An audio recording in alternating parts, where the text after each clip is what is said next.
За энэ чухал хуулийг дэмжиж байгаа. За санхүүжилт нь бол ипотекийн банкнаас юм байна тийм үү? За тэгээд Батамгалан сайд одоо таны хамгийн гол бодох ёстой зүйл бол энэ төвлөрлийг сааруулъя гэж ярьж байгаа. Төвлөрлийг яаж сааруулах юм гэхээр ерөөсөө таны энэ ипотекийн зээлээс чинь болно. Та одоо Улаанбаатарт их зээл өгөх юм бол бүгд л энэ төвлөрнө. Тэгээ 21 аймагтаа таруу яаж амьдрах вэ гэдэг чинь ерөөсөө наад одоо танай яамны бодлого шалтгааллах гэдэг байна. Одоо Монгол банкны бодлого энэ одоо тэр ипотекийн зээлийг хаана хуваарлаад байна. Тэгэхээр 21 аймагт чинь одоо энэ зээлийг авах гэсэн, тэр аймаг руу шилжих гэсэн, тэр уул уурхайн төслүүд дээр ажиллах гэсэн, энд ажилгүй байснаас тэр одоо хил дээр очиж одоо ажлын байртаа болох гэсэн ийм хүмүүс бол маш их байгаа. Тэгэхээр энэ дээр та ямар бодолтой байна? Яам ямар бодлоготой байна? Энэ хууль энийг яаж дэмжих вэ? Энэ бол хамгийн чухал асуудал шүү. Улаанбаатар хот бол аяндаа өөрийнхөө одоо инерцээрээ цаашдаа улам сайхан болно. Одоо энэ хөдөө 21 аймаг энэ аймагуудад ч амьдрал байна. Ажлын байр маш их байна. Монголд ажилгүйд л ер нь байхгүй шүү.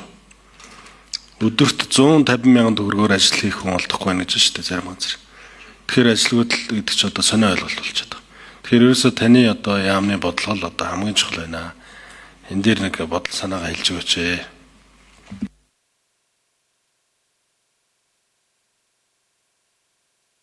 За Батамгалан сайд хариулъя. Сэдвэрч гишүүний асуултанд хариулъя. Тантай яг санал нэг байгаа.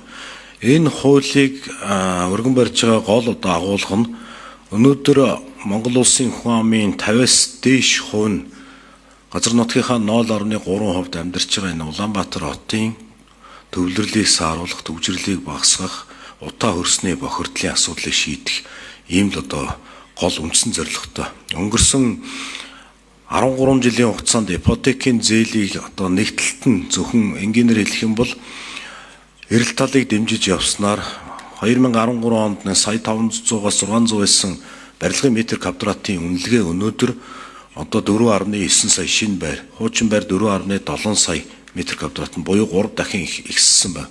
Тэгээ хотын төвлөрөл бол ерөөсөө саараагүй, харин эсэргээр хотын гэр хорооллын утаа яндангийн асуудал бас саараагүй байгаа.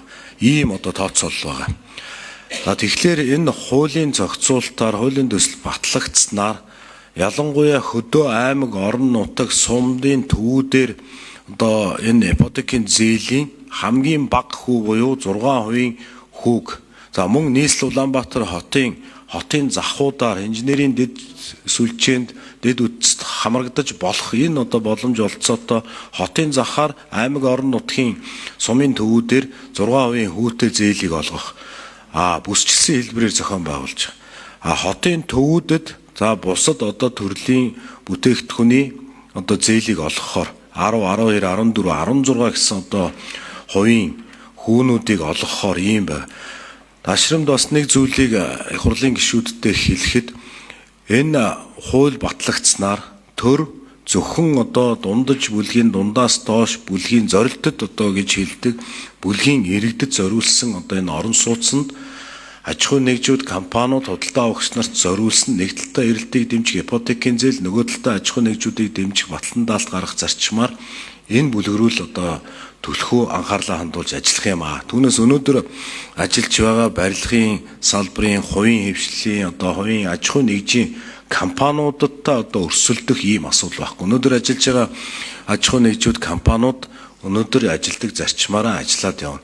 Энэ хоёр хууль батлагдсанараа хэрвээ энэ хууль батлагдахгүй өнөөдрийн зарчмаараа явах юм бол саяны өнгөрсөн 13 жилийн хугацаанд бид нэр гаргасан алдаагаа засахгүйгээр урагшлах юм бол 2030 он гэхэд метр квадратын үнэлгээ нийслэл Улаанбаатар хотод дунджаар нэг 10 сая төгрөг орчим болох ийм одоо тооцоо судалгаа байгаа.